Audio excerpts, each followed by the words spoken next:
Catéchèse du pape François sur les vices et les vertus, l'humilité est la porte d'entrée de toutes les vertus. Chers frères et sœurs, bonjour. Nous allons conclure ce cycle de catéchèse en réfléchissant sur une vertu qui ne fait pas partie du septénaire des vertus cardinales et théologales, mais qui est à la base de la vie chrétienne.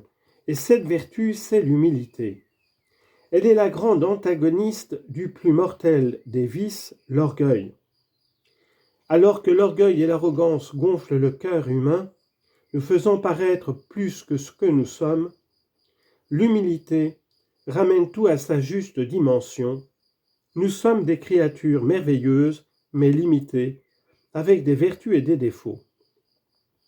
La Bible nous rappelle dès le début que nous sommes poussière et que nous retournerons à la poussière. Genèse 3, 19. Le mot humble, en effet, vient du mot latin humus, qui veut dire terre. Pourtant, des illusions de toute puissance naissent souvent dans le cœur de l'homme, ce qui est très dangereux, et cela nous fait tant de mal. Pour se libérer du démon de l'orgueil, il suffirait de bien peu de choses. Il suffirait de contempler un ciel étoilé pour retrouver la juste mesure, comme le dit le psaume 8. Avoir ton ciel ouvrage de tes doigts, la lune et les étoiles que tu fixas, qu'est-ce que l'homme pour que tu penses à lui, le fils d'un homme que tu en prennes souci? Et la science moderne nous permet d'étendre l'horizon beaucoup plus loin et de ressentir encore plus le mystère qui nous entoure et nous habite. Bienheureuses les personnes qui gardent dans leur cœur cette perception de leur propre petitesse. Elles sont préservées de cet affreux vice, l'orgueil.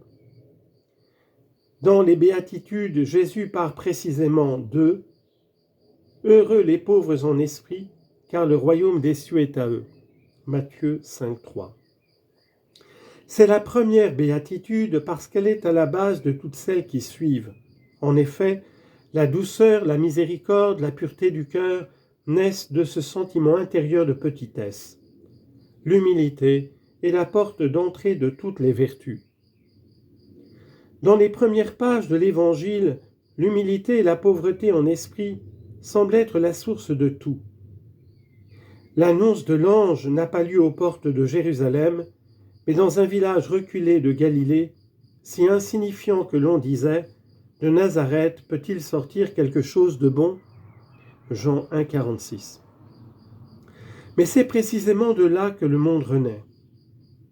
L'héroïne choisie n'est pas une petite reine qui a grandi dans une enfance douillette, mais une jeune fille inconnue, Marie. La première à s'étonner lorsque l'ange lui apporte l'annonce de Dieu, c'est elle-même. Et dans son cœur de louange, le Magnificat, c'est précisément cet étonnement qui ressort. Mon âme exalte le Seigneur, exulte mon esprit en Dieu mon Sauveur, parce qu'il s'est penché sur son humble servante. Dieu est pour ainsi dire attiré par la petitesse de Marie, qui est avant tout une petitesse intérieure.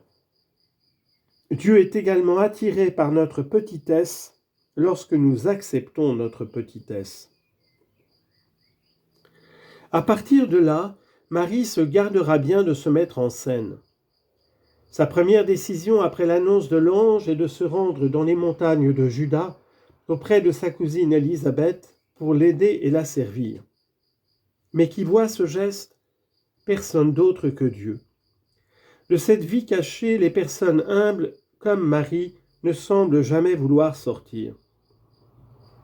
Et Jésus répond toujours que ce sont les humbles qui sont bienheureux.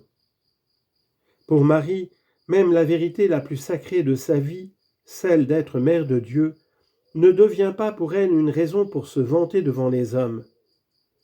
Nous pouvons imaginer que Marie aussi a connu des moments difficiles, des journées dans lesquelles sa foi avançait dans l'obscurité. Mais cette situation n'a pas fait vaciller son humilité. L'humilité a été pour elle une vertu aussi solide que le granit. J'aimerais souligner cela.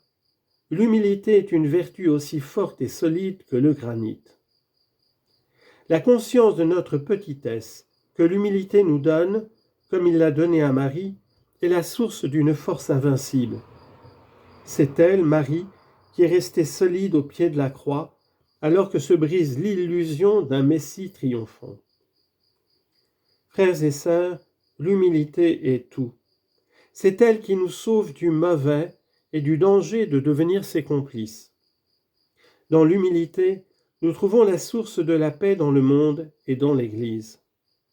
Là où il n'y a pas d'humilité, il y a la guerre, la discorde, la division. Dieu nous donne en exemple Jésus et Marie, parce que notre salut et notre joie se trouvent dans l'humilité. C'est la voie, le chemin du salut. Merci.